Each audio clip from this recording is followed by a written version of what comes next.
Hello, everyone, and welcome to another episode of now called Jazz on Sports. I'm your host now, and we're going to get into a lot of things. We're going to talk about all things sports today. We're going to talk about Jaylen Brown being off the USA men's basketball team, which doesn't make any sense. We're going to be talking about some of the winners at the ESPYS, which includes Juju Watkins and, of course, Coach Dawn Staley. We're going to get into a lot of things, and, of course, the Team USA and what to expect for them. So let's get started with Jaylen Brown not being on the USA men's team. When we think about all of this, it all started when Kawhi Leonard backed out. Kawhi Leonard backed out. They were in training. They were preparing for the Canada exhibition game. And he backs out per his people, his team, because they wanted him to prepare for the Clippers' upcoming season. Kawhi Leonard is dealing with a lot of injuries, a lot of things that aren't going his way, and he's been in and out of the loop for the longest time. And I do, for me, think it's time for him to consider retirement. I don't know if he'll ever be fully healthy again. He is not in the, he's still in good shape, but we haven't seen Kawhi finish a full season. And for him to, back out just shows that they don't really have faith or trust in his body to compete in the USA men's team. So they replaced him with the Boston Celtics player Derek White over Jaylen Brown. And I don't understand that. And Derek White is very good. He contributed a lot for the Boston Celtics winning this championship. But Jaylen Brown was your unsung hero. He was the guy that was your leader in this whole process. He won Finals MVP. I mean, when have we seen, a guy who people knew that single-handedly was playing his best, averaging 22 points in the finals, playing great defense on Luka and Kyrie, doing what he needed to do to shut down those two opposing players on their team just for him not to be on the USA team, and he is the finals MVP. I don't understand that, and there is some sort of speculation that he is a very headstrong guy, a guy that voices his opinions. I don't know that should, determine him not being on the USA team or not, but that shouldn't determine any of that. But shout out to Jaylen Brown. In no way, shape, or form I'm a Celtics fan, but shout out to Jaylen Brown for, what he's continued to do. I love his story and love what he's brought to the Boston Celtics as a young player, and for him to overcome this moment and competing and being able to be an NBA champion on top of an NBA Finals champion. You're in great an NBA MVP in the finals. Like you're in great company with other people. So shout out to Jaylen Brown. Next, let's talk about the ESPYS that was hosted by Serena Williams, the greatest female tennis player in the world, one of the greatest female athletes ever. I am just so proud to see the women's sports continuing to drive and continuing its momentum, and seeing Serena Williams do that and just be in that moment. I'm really excited for her documentary coming up on ESPN. I will be watching that, and we will do reactions on that as well, because we want to shed light on her journey and what she was able to do as a tennis player, and just seeing her up there just glowing and just being able to just be herself, a young girl from Compton, California, and being able to be in this moment and people regard her in such a way. And she is the greatest female tennis player of all time. She's one of the greatest athletes, male or female, ever. And she's able to just go on these business ventures and do what she needs to do to continue her legacy. It's just a great thing. But I want to give a shout out to Dawn Staley and Juju Watkins, because these two, I'm going to talk about Juju. Juju is going to be a star. She's already a star, but she is going to be one of the young female basketball players that we also have to look out for.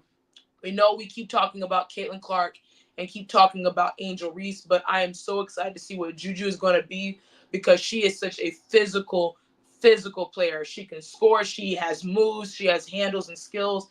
And I am so happy that she won the best breakthrough athlete of the year. I'm just so proud of her and what she was able to do at USC and how far they got with her.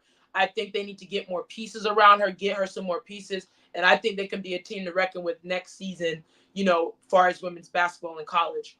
And of course, we can't say enough about Coach Dawn Staley, because she is just phenomenal. She is a very classy individual, a leader that young women look up to. It's not just in basketball, but just in sports, how she carries herself, how she handles business as a coach. you want to play with for a coach like Dawn Staley. You know, winning multiple champions, being in different moments in women's sports, and even being a player herself. She was a player herself and winning, and then she's able to bring that to the table as a coach, and she understands the X's and O's as far as being on the court, and she's drafted. She has produced some of your top talent in the WNBA. Obviously, we're looking at what's going on in the WNBA right now, but she has a knack and she has an eye for this, and she won the Perseverance Award, and this is well deserved because she is one of the greatest coaches that we've ever seen. And I'm just so excited that she's going to continue to add to her track record, continue to push herself, and continue to recruit some top talent. We're going to see more top talent coming out of this organization. And I'm super excited for what Dawn Staley and the South Carolina Gamecocks are going to do this upcoming season, because I do think they are the team to beat. I do think there has to be a collective effort to see who is going to beat them, because they have a lot of young freshmen that were freshmen last year that are going to be the stars of this team heading into this season. So I'm really excited what Dawn Staley has done, and shout out to all of the winners of the ESPY Awards. Shout out to Serena Williams, and I'm super excited to see her persevere in her post-career endeavors. Finally, we're going to talk about a new segment that I have, which is called Women in Sports. And I know we just talked about women in sports just now, but women in sports is growing, and I feel like it is so important for us to continue to shed light on them, because obviously they've been shunned for a lot of times. And I'm really excited to talk about these women doing great things in sports on and off the court, and I'm super excited for that. And again, Serena Williams hosting the ESPYS is one of the greatest examples of women in sports, and how women in sports is continuing to grow. Even after her career, she is still adding to her great decorated awards, and just continuing to show women how to carry themselves in sports. And I'm so happy for her, and I'm really excited to see that documentary that comes out at the end of this month on ESPN.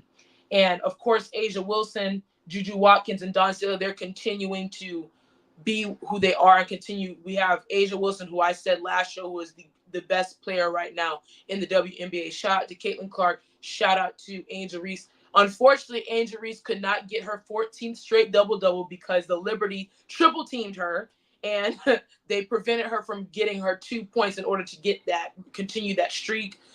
Not saying she can't redo that again 100%, because she's been on a tear. She was only 2 points away from getting her 14th consecutive double-double. They really did not want her to have that.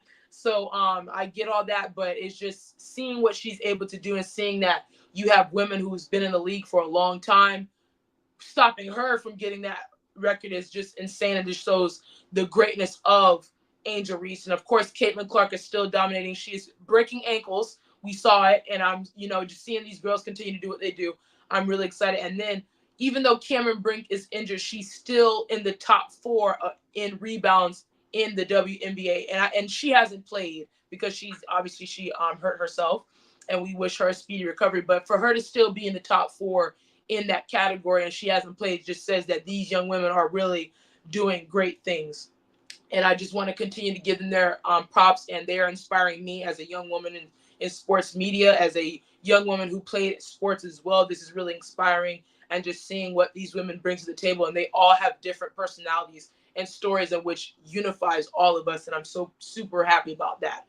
On to something more, depressing. Jacoby Jones passed away. He was 3-time Super Bowl champ, and it's really sad. He was 40 years old. He died in his home, and I remember Jacoby Jones for the Ravens. He had great moments that we've seen him do, and it's just sad to see, a legend. He is a legend in Baltimore, and just seeing him pass away, I want to give my thoughts and prayers to his family, and I wish him, that may he rest in peace. And finally, let's talk about what happened in South Florida. South Florida with the Copa between Argentina and Columbia. That was a mess. It was a mess. Crowds of people with no tickets destroying the Hard Rock Stadium. I mean, that was a crazy scene, and I think that I saw so many comments.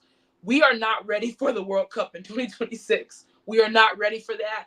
And if we want to get ready for that, we need to make sure that we have the proper security and the proper measures to take in order to make sure everyone gets their seat safely, is able to be accounted for. There are so many people that bought tickets, 2,000 plus tickets, and they weren't able to get their seats because there were people that didn't have tickets in there, because so many people climbing through vents, climbing over the stadium, running up. There were so many arrests made. So many people were injured. Thank God, so far, no one has passed away. We're thankful for that. But there was people injured. There was children there. Just a lot of things were just going insane, and they did not have that situation under control. I don't know what Stephen Ross, who is the owner of the Miami Dolphins, is going to do. I don't know if he's going to sue the organization that that hosted this final. I don't know if he's going to do that. If I'm him, I would definitely, there needs to be strict measures taken to make sure that they get the renovations done. They completely destroyed the stadium. There was escalators, broken shoes, popcorn being thrown everywhere. Even though that does happen, but things were being destroyed. People climbing through things. People got injured. People getting arrested. So that was a big, big, big issue that I think sets an example of what we need to do, especially when we're talking about events so large.